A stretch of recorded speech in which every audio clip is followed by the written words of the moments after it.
బాలాగౌడ్ గారు, సార్ మీకు గుర్తుందా 4-5 months బ్యాక్ మనం ఒక కాన్ఫరెన్స్కి అవుట్ ఆఫ్ కంట్రీ వెళ్ళాం. ఆ రోజు రాత్రి లైట్గా ఫీవర్ వచ్చింది. పక్కనే ఒక హాస్పిటల్ ఉంది, వాకబుల్ డిస్టెన్స్ అన్నారు. నడుచుకుంటూ హాస్పిటల్కి వెళ్ళిపోయారు. కొంచెం చాలు సార్. ఆ హాస్పిటల్ చాలా డీసెంట్గా ఉంది.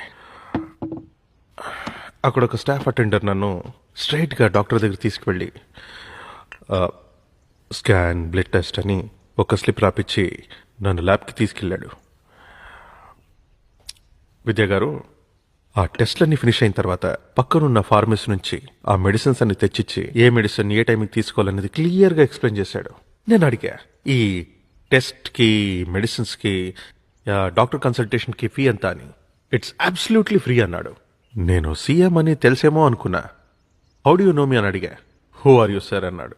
అసలు ఇది గవర్నమెంట్ హాస్పిటలా లేకపోతే కార్పొరేట్ హాస్పిటలా అని అడిగాను.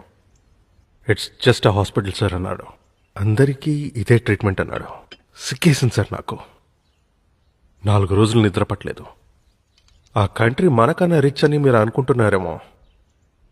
హెల్త్ మినిస్టర్ గారు, దాని జీడిపి మన కంట్రీ జీడిపి కన్నా చాలా తక్కువ.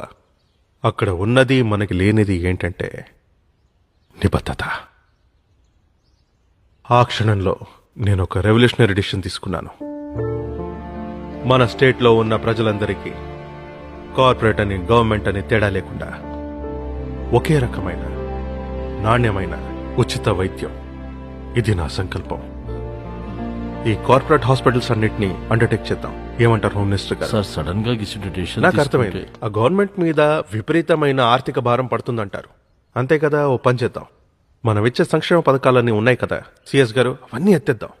కుటుంబరావు గారు, ప్రజలకి ఉచిత విద్య, ఉచిత వైద్యం, ఈ రెండిస్తే చాలండి. వాళ్ళ బ్రతుకులు బాగుపడతాయి. ఈ సంక్షేమ పథకాలన్నీ ఎత్తేసినందుకు రాబోయే ఎలక్షన్స్లో మనకు ఓటేరంటారా? ఓడిపోతామా? పోతే పోనివ్వండి, జనం బాగుంటారు కదా. అది చాలు. ఉచిత వైద్యం, ఇట్స్ మై డిసిషన్. ఈ బిల్ని మనం పాస్ చేస్తున్నాం అండ్ ఇట్స్ ఫైనల్.